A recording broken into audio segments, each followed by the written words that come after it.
The following lesson is linked to Learning Outcome 2, Reading and Viewing, and addresses the assessment standard that requires learners to recognize how dialogue and action are related to character and theme.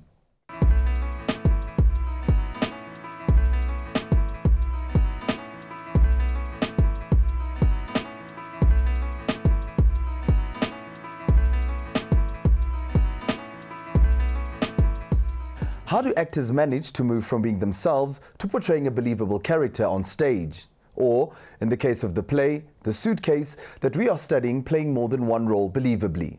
In our previous lesson, we learned about the clues that we, the audience members, should look out for when watching characters on the stage. In this lesson, we'll look at how actors develop the characters that they play so that we, the audience, believe they're real individuals in the world of the story. If you've ever wanted to try your hand at acting, this lesson will give you an opportunity to hear from professionals about how they go about creating characters. However, even if you aren't a budding actor, knowing how characters are created will help you to analyze characters when you're watching plays or films, as you will know what elements of characterization to look out for. Here are the outcomes for today's lesson.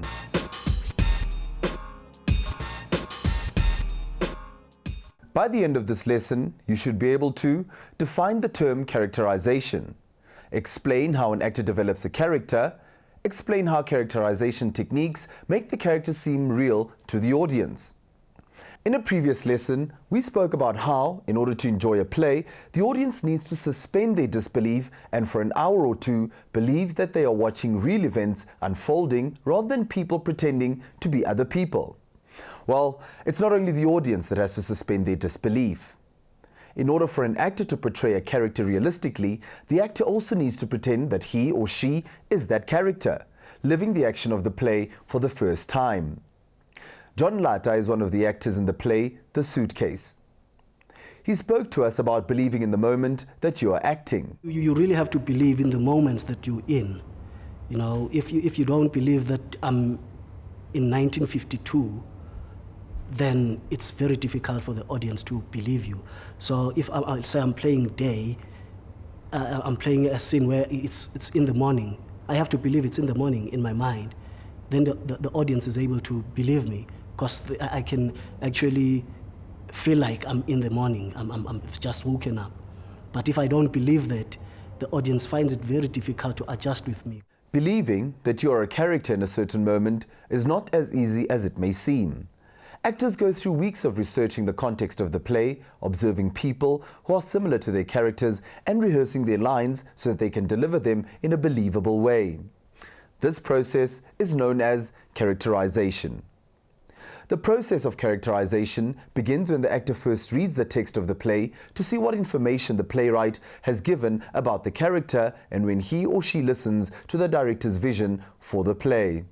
For example, the play we are studying, The Suitcase, is set in the 1950s in South Africa, and the characters, Namhla and Timi, come from a rural village. So the actors need to find out about what life was like for people such as their characters at this time and in this place. Understanding the context of a play is an important part of characterization, as is observation and research. In the previous lesson, we learned that there are many elements, such as appearance, words, and posture, which are combined to create a believable character. To develop these unique mannerisms, actors may watch people who are similar to their characters to get ideas for the kinds of movements, gestures, and voices they want to use. And the actors may also do research into the cultural or social background of the characters that they play. Actors then take this knowledge and these observations and use elements of them to create a character. Mnetisi Shabangu, who plays Molotwa in The Suitcase, explains how he developed his character for the play. But then my main character is Fidelis Molotwa, who is the landlord who gives Timmy and his young wife a place to stay in Mkumbane. I mean, it's like when I first created the character myself, I was not sure what to do with the character. And then I remembered an old man, but he's passed on now, that I used to clean his video recording machine. And he used to say to me, Dase, you know, like, So I based the character on him, yeah. He was a very close friend of mine, yeah. So, Mnetisi created this character by using elements of different people and applying these to his character's lines. Of course, the more different a character is from the actor and people he knows, the trickier the process of characterization becomes. We also asked Nqobile Sepamla how she developed the character of Namhla, who is very different to herself. She's grown up in the village, and I'm completely born and bred in the city, you know, and everything's fast here and you don't see much of nature. And Namhla for me was a side of me that I hadn't begun to understand yet. She's very mature, very intuitive. I had to sort of find things I admire in different women that I saw around, you know. I went around town through the advice of my director, looking for people and trying and watching people's walks, people's expressions, the way their eyes light up, because everyone's got their different body language. Everyone's body language is very specific and very unique. So I just took pieces of, like, my mum or my grandmother or a strange woman at the shop who had a funny thing about her that I'd incorporate into Namhla. And slowly with that I found her, the way she uses her eyes, the way she likes to look with her hair, and what she, mannerisms, little things like that, and her walk, whether her feet turn in or out, and whether she slouches or she's up and proper.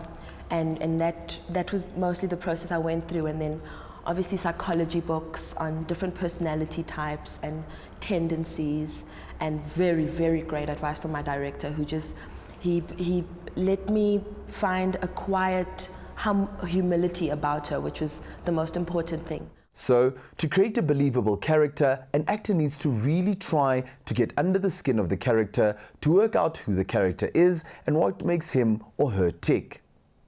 An actor then needs to think about how to portray this person, and he or she uses ideas from research and observation to do this. Actors then use the rehearsal process to try out different ways of portraying their characters.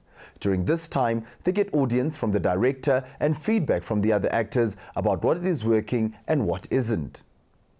Acting involves far more than just reciting lines. It involves becoming someone else and also realizing that that person changes and develops during the course of the play. In our previous lesson, we saw how the character of Dimi changed as the story developed. Here, John Lata describes how actors go about showing changes such as these. You use your body to tell the story, you know. When you look at the play, you realize that Timmy, when he starts, he's okay. He's just, his posture is okay. But as the play progresses, his posture starts going, you know. And then, but it's the whole emotion, you know. It's the whole emotion, because when you really look at a human being, when they're happy, they're like, hey, hey. And when they're depressed, they go, you know. But I think we also can't lie about that. Much as it's a stage play, we still have to use the proper physique so that to represent the kind of emotion that we are in. So I think when you look at the physique, the psyche of the whole story, you get to understand how it's all related. According to Mnetisi Shabangu, using your body and voice together is key to developing a character.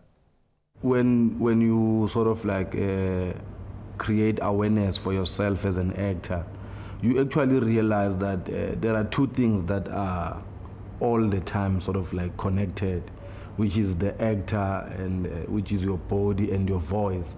So whatever you do on stage as an actor, you need to connect both of them. And then sometimes you can get a twist in stories, like if the actor tries to convey a message using only his voice, and then the body can tell a different story. So that is why all the time you need to be aware that your body tells the story much better than your voice. Yeah, so body language, it's very, you can try and be as happy as possible, but if your body is like that, saying, I'm happy, and your body is telling a different story. So you need to be aware all the time that if you warm your voice, you need to warm your body, because they tell the same story together all the time. Voice is such a powerful tool when it comes to developing a character that even on its own, it can transform the character into someone else. Listen to the voice that is being used in the following clip. What sort of character do you visualize when you hear this voice? Hello, madam. Ja? Hello, I'm looking for a piece job. Moenie altyd mos nie. Die baas van 'n klein seun van 18 jaar het. En jy klink te oud, John. Okay. I will come back tomorrow. Have your day nice. Ja. In that clip, Nqobile, a black actress, uses just her voice to transform herself into the character of a white Afrikaans woman.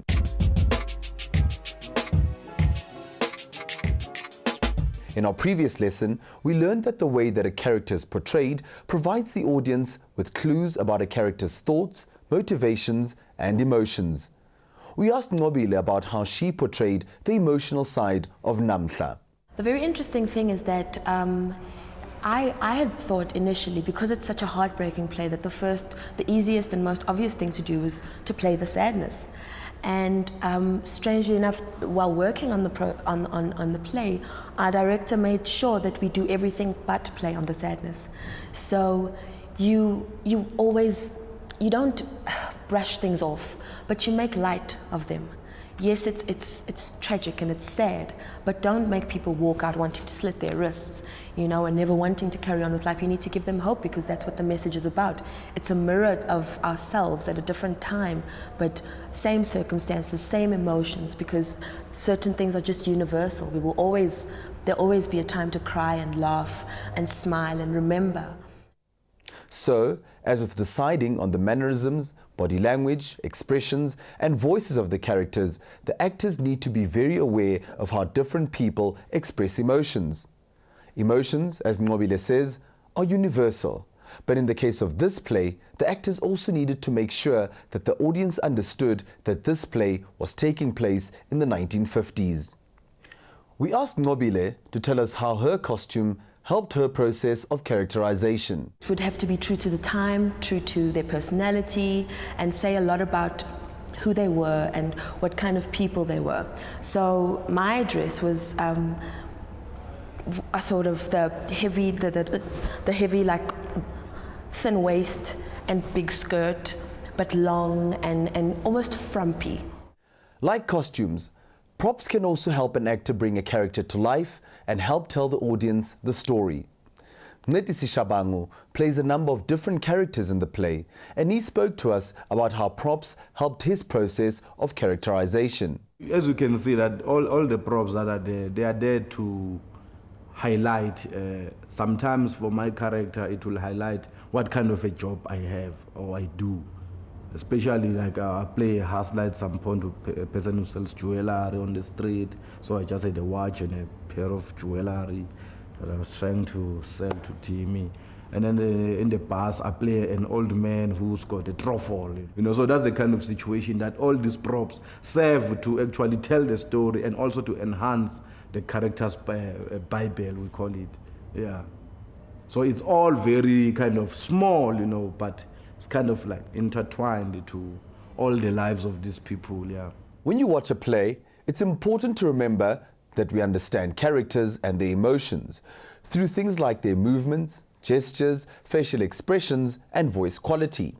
The appearance and the way that they interact with other characters and elements like props. If you are aware of this, you'll be able to work out how characters are portrayed on stage, and you'll be able to comment on the process of characterization. Before we go, let's review the process of characterization. To develop a character, the actor needs to understand the story and the context. Then, he or she needs to understand the development or changes of the character during the play. An actor then needs to do research and observe people who are similar to the character being portrayed. This enables an actor to create body language, gestures, and mannerisms for the character, and to also work out how to portray a character's emotions. And finally, an actor should incorporate the costume and props to help bring a character to life. Now that you know a bit more about how actors create characters, it's time to see if, as an audience member, you can use the clues that you're given to make an assessment of a character.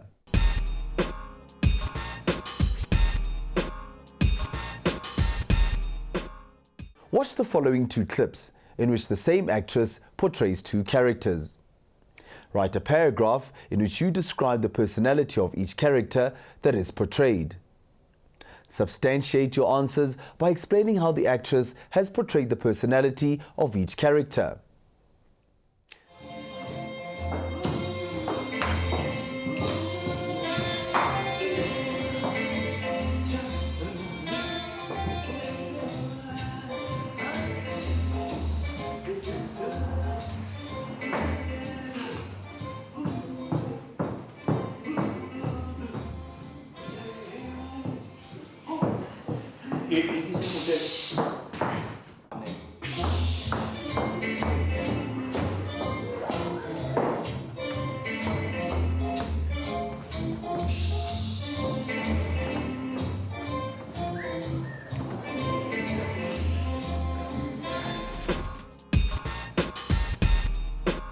Now, let's end this lesson with producer Regina Seabright's thoughts on characterization. That for me is what theatre is about, when you see human beings being other human beings and believing in them to the point that it can bring tears to your eyes. I think that's especially exciting.